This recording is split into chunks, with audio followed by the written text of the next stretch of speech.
Hello বন্ধুরা, কেমন আছো তোমরা সবাই? আশা করি খুব ভালো আছো আর আমিও ভালো আছি। তো চলে এসেছি ছোট্ট একটা মিনি ব্লগ নিয়ে। যদি ভালো লাগে তো আমার চ্যানেলটিকে একটু ফলো করে নিও।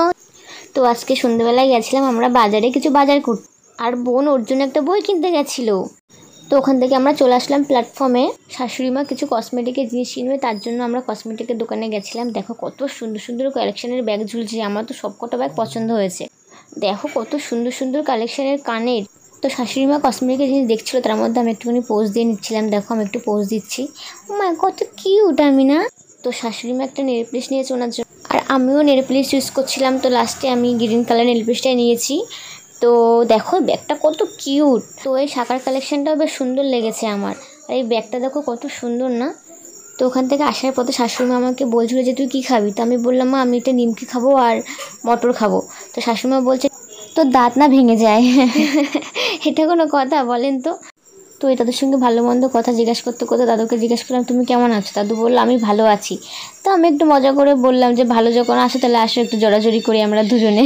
তো তারপরে শাশুড়ি মা কিছু সবজি বাজার কিনলো, আর আমি এই আমটা কিনলাম মাখা খাবো। তাই দেখো কত ধরনের মাছ, এখানে আমি অর্ধেক মাছের নামই জানি না যেগুলো কী মাছ। তো এই মাছটাকে দেখে কি কারোর কোনো ছোটোবেলার কথা মনে পড়ে? এটা হচ্ছে সেই ট্যাপা মাছ, যে মাছটাকে মুখে ফু দিয়ে উপরে ছুঁড়ে মারলেই মাছটা ট্যাপা হয়ে যেত। মনে আছে বন্ধুরা এই মাছটার কথা? তো ওখান থেকে আমরা চলে আসলাম বাজারে কিছু ফল কিনতে।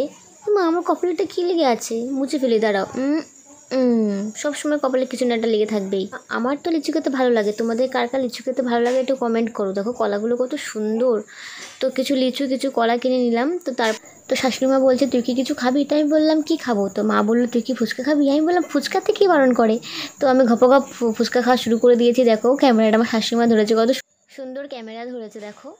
আমার ফুচকা খাওয়া হয়ে গেছে। তো তারপরে দেখো কত সুন্দর সুন্দর ফল, দেখে মনে কি টপ টপ করে খেয়ে নিই। তো কিছু করার নেই, এখন আমাদের বাড়ি যেতে হবে। দেখো তো দেখো আমরা রেল লাইন পার হচ্ছি, ট্রেনের দিকে ঢুকেই গেছে। তো এটা আমাদের হরিচাঁদ গুরুচাঁদের মন্দির, আর এখানে একটু ছোটোখাটো বাজার বসে, মানুষের যা যা দরকার হয় মানুষ এখান থেকে কিনে নেয়। তো আমার মাও টুকটাক টুকটাক জিনিস কিনছে। তো আমি মাকে বললাম যে মা একটু পোজ দাও। তো মা পোজ দিচ্ছে দেখো। তো মাকে বললাম মা একটু আইসক্রিম খাও। মা আইসক্রিম খাওয়াচ্ছে, বাড়ির সবার জন্য আইসক্রিম নিয়েছে। দেখো ঠান্ডা ঠান্ডা গরম যা পড়েছে, একটু আইসক্রিম না খেলেও হয় না। তো আইসক্রিম নেওয়া হয়ে গেছে। দেখো এখন আমরা আইসক্রিমটা নিয়ে ড্যাং ড্যাং ড্যাং ড্যাং করতে করতে বাড়ি যাচ্ছি। রাস্তায় দেখো একটাও লোক নেই, আমরা দুজন ছাড়া। তো আমরা দুজনে গল্প করতে করতে বাড়ি চলে আসলাম। আজকের এই ব্লগটি এই অবধি। তো যদি আমার ভিডিওটি কারো ভালো লেগে থাকে একটু লাইক করো। যদি আমার এই ভিডিওটি ইউটিউব থেকে দেখো তাহলে চ্যানেলটিকে সাবস্ক্রাইব করে দিও, আর যদি ফেসবুক থেকে দেখো তো চ্যানেলটিকে ফলো করে দিও। Tata bye.